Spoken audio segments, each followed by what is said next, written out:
Se lo contábamos al inicio, la Pacífica Canadá está muy sorprendida por estas manifestaciones ya masivas, en Ottawa sobre todo, de camioneros en protesta a la decisión del gobierno de Justin Trudeau, liberal, por cierto, pero de obligar a la gente y a los camioneros, por cierto, a vacunarse. Ellos no están dispuestos, salieron a las calles, paralizaron Ottawa y de eso vamos a conversar a esta hora con Raúl Sor. ¿Cómo estás, Raúl?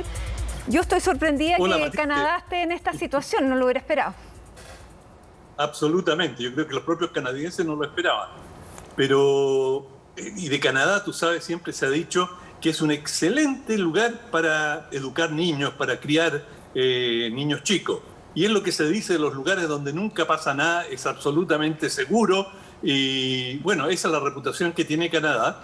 Y por eso estas manifestaciones de camioneros ha llamado la atención. Ahora, hay que decir que es una minoría muy pequeña. Bueno, la razón, en primer lugar, es que a los camioneros se les comenzó a exigir la vacuna cuando cruzaban la frontera desde Estados Unidos a Canadá. Como en Estados Unidos hay una gran, digamos, una masa mucho más grande de personas contagiadas con el virus, con el COVID-19, cuando entraban a Canadá tenían que mostrar certificados de vacunación o hacerse todos los test y someterse a cuarentena.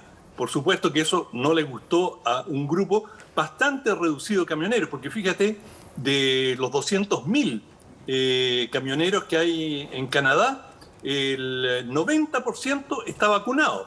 De manera que estamos hablando de 12.000 camioneros y muchos de ellos no cruzan la frontera, que se vieron afectados por esta situación. Ahora, pero esa minoría... Sí.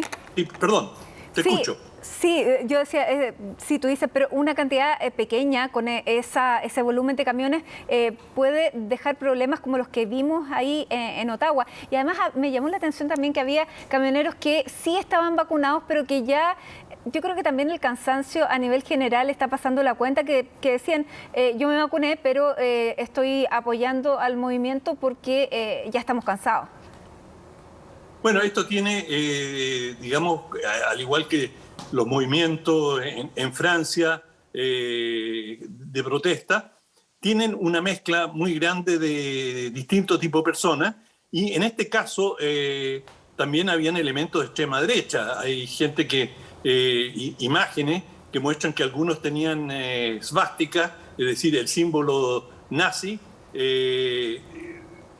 tenían una protesta bastante, o consignas algunas bastante racistas, de manera que esto no es meramente un tema de vacuna, sino que también como en Europa, en Francia, en Alemania, hay elementos que han politizado esta situación y que están empujando otro tipo de reivindicaciones y en general la extrema derecha ha tenido una cierta participación. De acuerdo a la policía canadiense, también observaron que habían cruzado algunos camiones estadounidenses y que tenían respaldo de elementos extremistas de derecha de Estados Unidos, esto según la policía canadiense. Pero en todo caso es algo muy minoritario. Pero claro, cuando tú tienes camiones del volumen que lo que estamos viendo allí, en Chile o en cualquier otro lugar, una protesta de camioneros es muy difícil de ignorar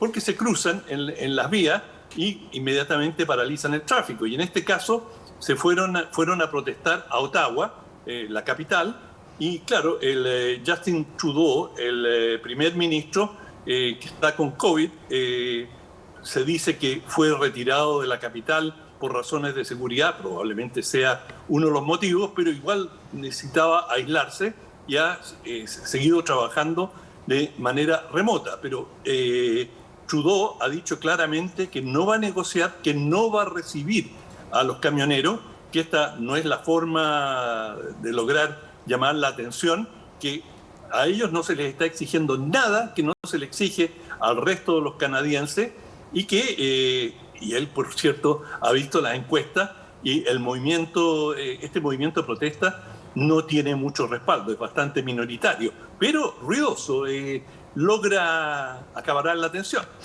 Es que es lo que hemos visto en otras circunstancias, Raúl, tú lo decías, aquí no solamente es protesta contra el COVID o contra una medida respecto a la vacuna, sino que se están mezclando otras cosas por lo que hemos visto en estos símbolos, porque también hubo atentados y, digamos, destrucción o rayados de ciertos monumentos en la ciudad, y eso también habla de que hay razones también más ideológicas y hemos visto cómo estos grupos minoritarios van creciendo.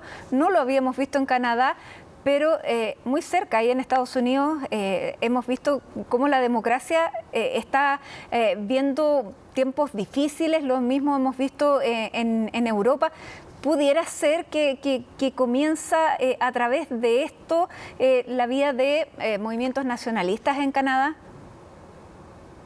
Sí, sin duda que esa ha sido la tónica en muchos países europeos. La extrema derecha ha agitado el tema y hay un sentimiento antiestado y incluso la caravana de camiones se le llamó la caravana de la libertad.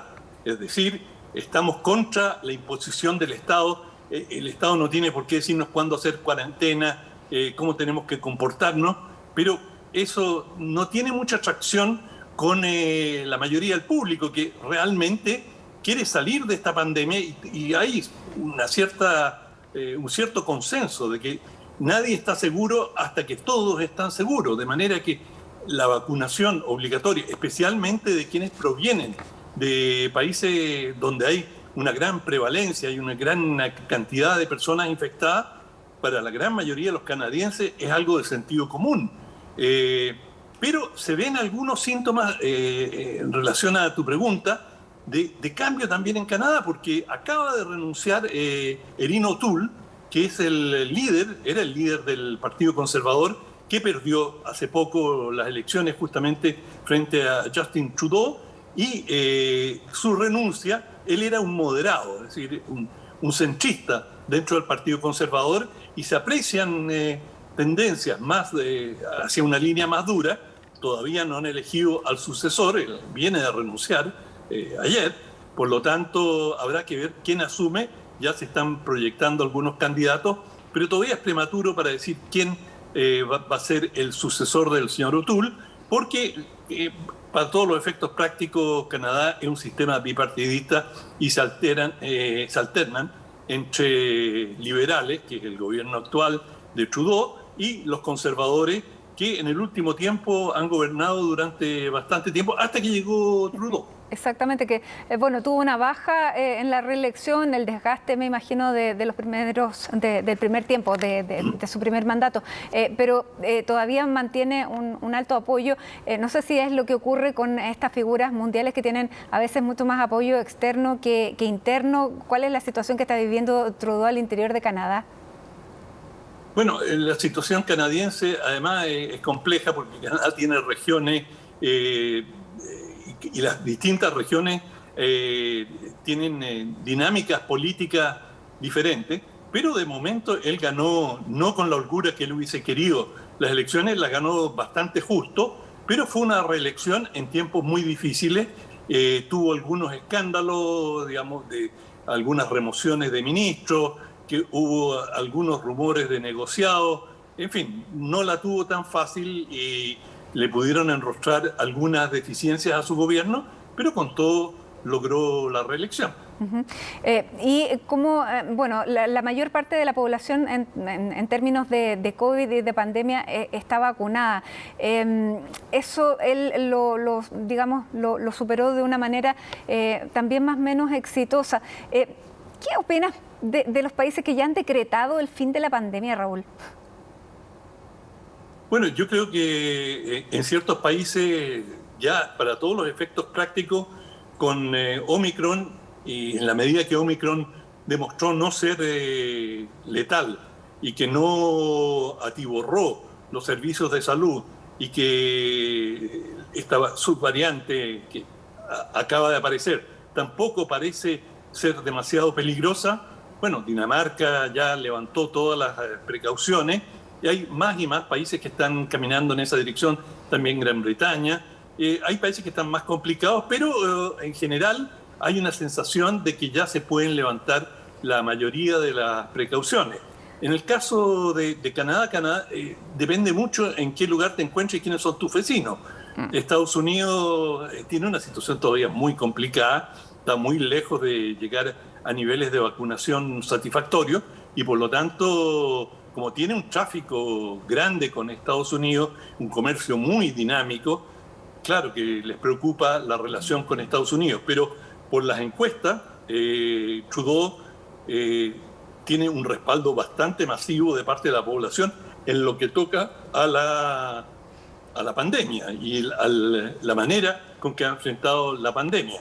Es decir, si mañana fueran las elecciones y un candidato conservador dijera levantemos todas las restricciones, volvamos a la normalidad versus una postura más cauta, probablemente la postura más cauta tendría más respaldo electoral si es que eso fuese el punto central de las elecciones.